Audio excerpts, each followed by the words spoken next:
तो हमने अपने आप को एक तो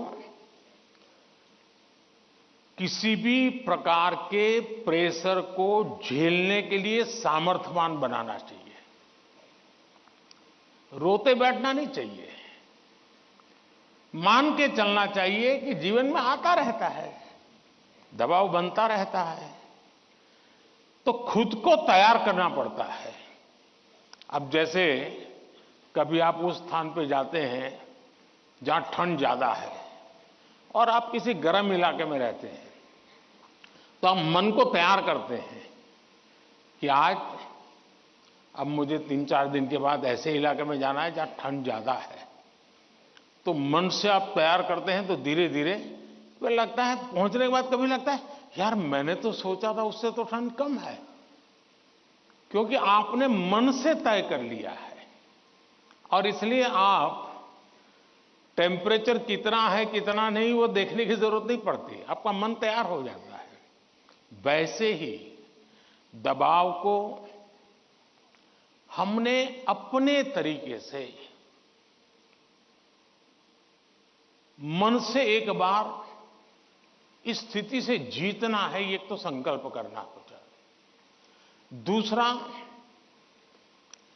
ये जरा दबाव के प्रकार देखें।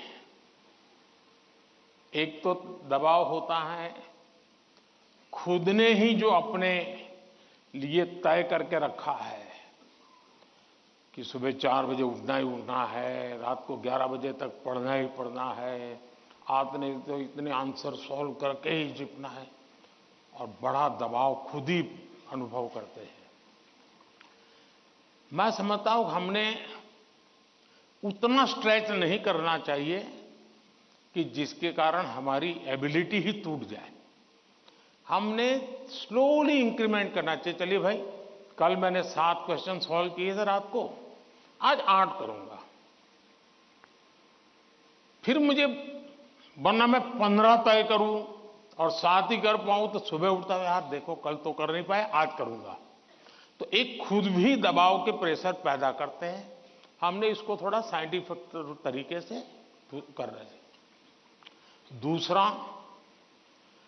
माँ बाप प्रेशर पैदा करते हैं,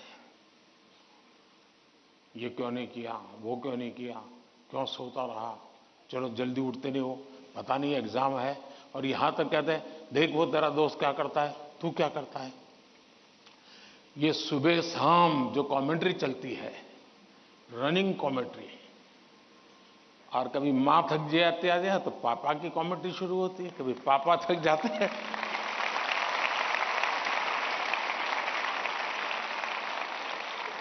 तो बड़े भाई की कमेंट्री शुरू हो जाती है, और वो अगर कम पढ़ता है तो स्कूल में टीचर की। फिर या तो कुछ लोग ऐसे हैं जा तुमको जो करना है कर लो, मैं अपना ऐसे ही रहूंगा। कुछ लोग इसे सिंसियर लेते हैं, लेकिन ये दबाव का दूसरा प्रकार है। तीसरा ऐसा भी होता है कि जिसमें कारण कुछ नहीं, समझ का अभाव है,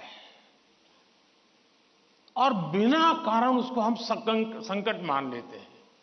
जब एक्चुअली करते हैं तो लगता है नहीं यार इतना मुश्किल नहीं था, मैंने बेकार में दबाव झेलता रहा। तो मुझे लगता है कि एक तो इनको पूरे परिवार ने, टीचर ने, सबने मिलकर के एड्रेस करना होगा। सिर्फ स्टूडेंट एड्रेस कर लेगा, सिर्फ पेरेंट्स एड्रेस कर लेंगे, इतने से बात बननी नहीं है। और मैं मानता हूं कि ये लगातार परिवारों में भी बातचीत होती रहनी चाहिए। हर परिवार ऐसी स्थितियों में कैसे हैंडल करता है उसकी चर्चाएं होनी चाहिए। उसकी एक सिस्टमेटिक थियरी के बजाय हमने धीरे धीरे चीजों को इवॉल्व करना चाहिए। अगर ये इवॉल्व करते हैं तो मुझे पक्का विश्वास है कि हम इन चीजों से बाहर निकल के आते हैं।